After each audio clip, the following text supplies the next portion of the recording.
அர்ஜுனோட அக்கா சொல்றாங்க, உங்களை மாதிரி நாங்க சொத்துக்கு ஆசைப்படுறவங்க நாங்க கிடையாது அப்படின்னு சொல்றாங்க. ஏன் இப்படி பண்றேன்னு கோதை கேக்குறாங்க. என் ஹஸ்பண்ட் எந்திரிக்கணும் கோமால இருந்து.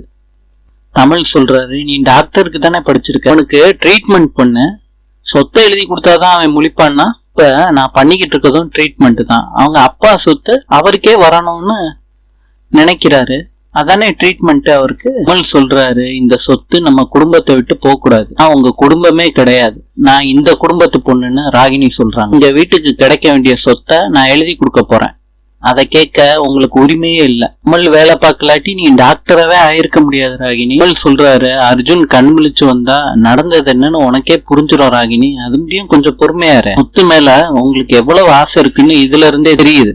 போத சொல்றாங்க, இது ஒரு ட்ரிப்பாவது நாங்க சொல்றத நீங்க சொல்றத கேட்க வேண்டிய அவசியமே எனக்கு கிடையாது. பரமண்ண உடனே லாயரை பார்த்து ஏற்பாடு பண்ணுங்க அண்ணே, முதல்ல இவங்களை வெளியே போக சொல்லுங்க. கோதை கூட்டிட்டு போறாங்க. பரமன் வந்து சொல்றாங்க, வக்கீல் சொல்றாரு, இந்த மாதிரிலாம் நடக்க வாய்ப்பே இல்லைன்னு சொல்றாரு. நான் முழு விருப்பத்தோட தான் எழுதி கொடுக்கறேன், மாப்பிள்ள முழு விருப்பத்தோட வாங்கணுமே. தங்களுக்கு சொத்து எழுதி கொடுக்கணும்னா அவங்க முழு நினைவோட தான் வாங்கிக்கணுமா, சுயநினைவு இல்லாதவங்களுக்கு சொத்து எழுதி கொடுக்க கூடாதுன்னு வக்கீல் சொல்லிட்டாரு. அதை மீறி நீங்க பண்ணணும்னா சட்ட சிக்கல் வரும்னு சொல்றாருமா. என்ன செய்யறதுன்னு யோசிக்கலான்னு ராகினி போறாங்க.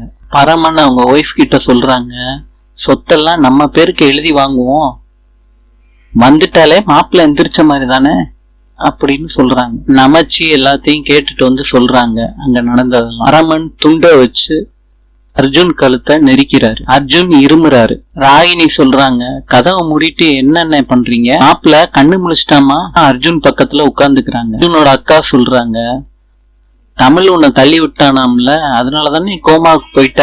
அர்ஜுன் நடந்ததெல்லாம் நினைச்சு பாக்குறாரு. பரமனை அவங்க ஒய்ஃப் கூப்பிடுறாங்க. ராகினி சொல்றாங்க, பரமன் தான் உங்களை ஆஸ்பத்திரியில சேர்த்தது, இல்லாட்டி உங்களுக்கு என்ன ஆயிருக்குன்னு எனக்கே சொல்ல தெரியல. அர்ஜுன் சொல்றாரு, தேங்க்ஸ் மாமான்னு. அர்ஜுனோட அம்மா சொல்றாங்க, நீ பாதியிலே மயங்கிட்டியாம்ல கார்ல. மாமா சொன்னாரா இருக்குமா, சரியா எதுவும் ஞாபகத்துல இல்ல. நீ சொல்றாங்க, நான் நல்லா போய் திட்டினேன், உங்களுக்கு ஏதாவது ஆச்சுன்னா நான் போலீஸ்ல போய் அவங்கள புடிச்சு கொடுத்துருப்பேன். நமச்சி தமிழ் கண் முழிச்சிட்டான்னு சொல்றாங்க. தமிழ் சொல்றாரு, அர்ஜுன் யாருன்னு நான் ராகினிக்கு நான் ப்ரூவ் பண்ணி காட்டுவேன் அப்படின்னு தமிழ் சொல்றாரு. அர்ஜுனோட அம்மா சொல்றாங்க, உங்க அப்பாவோட ஆசையை நீ நிறைவேற்றுறதுக்காண்டி தான் நீ கண் முழிச்சிருக்க. பரமனும் சொல்றாரு, மாப்பிள்ள அதுக்காண்டிதான் கண் முழிச்சாரு, எனக்கு தெரியுமே. நாளை பார்க்கலாம். இன்று கியூபாவின் தலைநகரம் ஹவானா. நாளை பார்க்கலாம்.